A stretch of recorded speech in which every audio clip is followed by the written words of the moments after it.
Donc, je vais vous présenter les résultats d'un inventaire des poissons de l'étang de Berre qui nous a été confié et qui s'est déroulé en 2008-2009.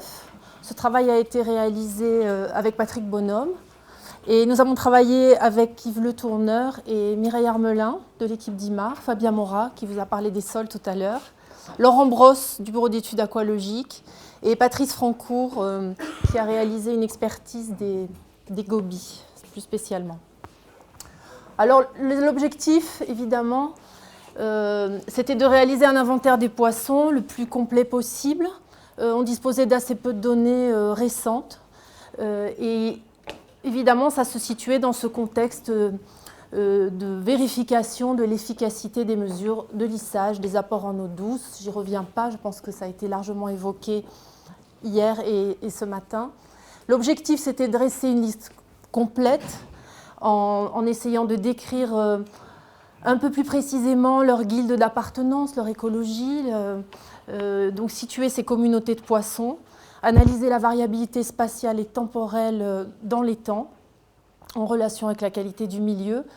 Et en même temps, nous avons voulu caractériser l'état sanitaire des poissons de l'étang, au moins donner un premier aperçu de cet état en recherchant une origine possible des pathologies dont ils pouvaient souffrir en lien avec la qualité du milieu. Et ce travail a été fait avec un vétérinaire, Patrick Girard, spécialiste des poissons. Et les résultats ont été aussi comparés dans le suivi aux données qui avaient été obtenues en 2006 dans le suivi des CE et à quelques données plus anciennes sur l'étang de Berre. À vrai dire, on avait peu de données sur cet étang, précises en tout cas, sur le peuplement de poissons. La stratégie, c'était des pêches expérimentales selon deux approches. Bon, une approche spatiale en ayant sélectionné 6 stations autour de l'étang, et puis temporelle en échantillonnant à chaque saison pendant 2 ans. Il y a eu donc 8 campagnes de pêche expérimentale à raison de 4 jours, 4 nuits de 24 heures de pêche. Et la méthode retenue, et c'était un petit peu une contrainte aussi, mais qui permettait de faire ensuite des comparaisons de données, c'était d'utiliser des filets qui avaient été retenus pour le protocole des CE. Donc on avait un seul point de référence qui était l'inventaire qui avait été fait en mai et en septembre 2006, donc pour 2 saisons. L'engin de pêche utilisait la capée de Tchad. C'est donc un engin de poste, un engin fixe qui permet de piéger les poissons et qui est posé à partir du bord de l'étang, dans des eaux très peu profondes, entre 1 et 2 mètres de fond. Et à raison de 4 pêches par 24 heures, en une semaine, on a réussi à reproduire ces échantillonnages très régulièrement pendant les 8 campagnes. 9 engins avaient été mis à disposition par le JPREV, ils ont été entretenus et stockés par les pêcheurs, et toutes les pêches, c'est-à-dire la mise en place de ces filets et le relevé des filets, étaient faits avec des pêcheurs de l'étang. Alors brièvement, les 6 stations en fait, correspondaient à 4 stations des CE de 2006, plus 2 stations supplémentaires, la station de Berre et celle de Saint-Chamas. Les engins étaient relevés entre 8h et 10h30 du matin. Et donc, la difficulté était de réaliser le plus rapidement possible le tour de l'étang et la récolte des poissons pour avoir des pêches qui se déroulent dans le même laps de temps, à peu près aux mêmes heures.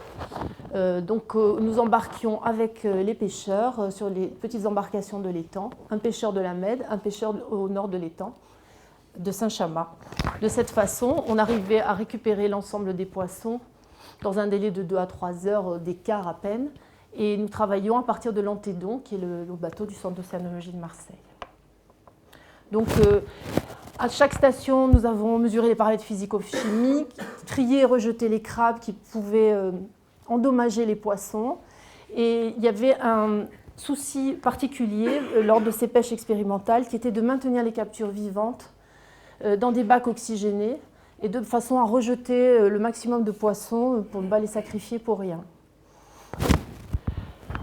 Tous les poissons étaient identifiés jusqu'à l'espèce, comptés et mesurés à la fourche, longueur standard, ils pesaient au gramme. Et tout ce travail s'est fait sur le bateau Antédon qui servait de plateforme de travail. pour le travail du vétérinaire spécialisé, il venait une journée de pêche par campagne.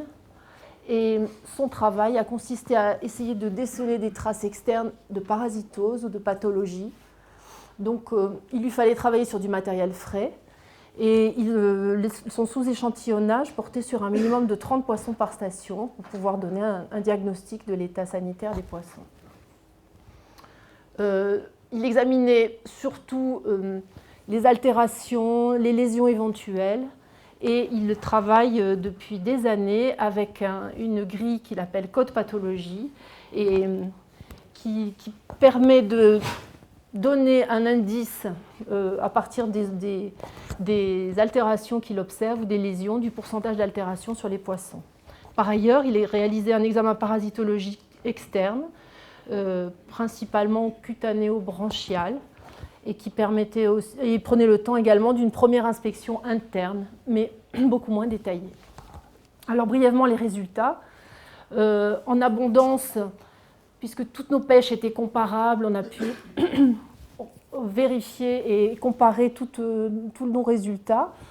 Et on obtient à peu près 54 taxons, enfin exactement 54 taxons, dont 8 crustacés, à partir de ces filets DCE, mais également de quelques filets de pêche des pêcheurs qui ont été échantillonnés de façon complémentaire. Chaque fois que c'était possible, nous avons pu examiner un certain nombre de captures qui avaient été réalisées par les pêcheurs pour compléter l'inventaire. Ce qu'on observe, c'est quand même environ un tiers d'espèces résidentes, un tiers d'espèces, un petit peu moins d'un tiers d'espèces marines qui sont représentées principalement par des juvéniles, et puis des espèces marines occasionnelles qui viennent faire un tour dans l'étang à certaines saisons, puis qui repartent. On a 7% d'espèces migratrices, des migrants saisonniers, et puis un petit pourcentage, 4% d'espèces d'eau douce qui sont présentes dans l'étang. Ce qu'il faut voir quand même, c'est que la diversité moyenne par station n'est pas très importante. Elle est d'environ 7 espèces pour une pêche de 24 heures, ce qui est relativement modeste. Et quelles que soient les phases, phase 1 et 2, on obtient le même type de résultat. Donc on voit quand même que l'évaluation qu'on avait pu faire sur les 4 premières campagnes s'est reproduite pratiquement à l'identique sur la phase 2. Des espèces dominent très très largement, surtout Pomatoschistus minutus, le petit goby, qui est présent très très abondant dans l'étang et dans toutes nos pêches. Et puis on retrouve parmi les mieux classés des crevettes, très très nombreuses et qui donc comptent pour beaucoup dans les abondances récoltées. En ce qui concerne les autres espèces, on va voir quand même que ce sont surtout des espèces de petite taille qui vont dominer, les gobies, les attérines, des pélagiques, petits pélagiques, sardines, anchois, et puis les crevettes qu'on ne pensait pas au départ, sur lesquelles on ne pensait pas travailler spécialement, mais qui se sont avérées si nombreuses qu'on ne pouvait pas ne pas profiter de ces pêches pour les dénombrer et les étudier un peu plus précisément. En biomasse, les résultats sont un peu différents. C'est le crabe vert qui domine très largement toutes les biomasses lors des pêches. On retrouve le goby buote en deuxième position, des attérines très très nombreuses, et puis ensuite les saupes, les anguilles, un certain nombre d'espèces de crevettes, les muges, les petits pélagiques. Donc on obtient des rendements par filet pour 24 heures qui sont relativement modestes, car ce sont des filets qui sont faits vraiment pour des pêches expérimentales à petite maille. Donc 1,3 kg, 2 kg pour 24 heures de pêche, ce n'est pas énorme. Les espèces de petite taille dominent également donc, en biomasse dans nos pêches, ce qui paraît logique, et les crabes sont très très abondants.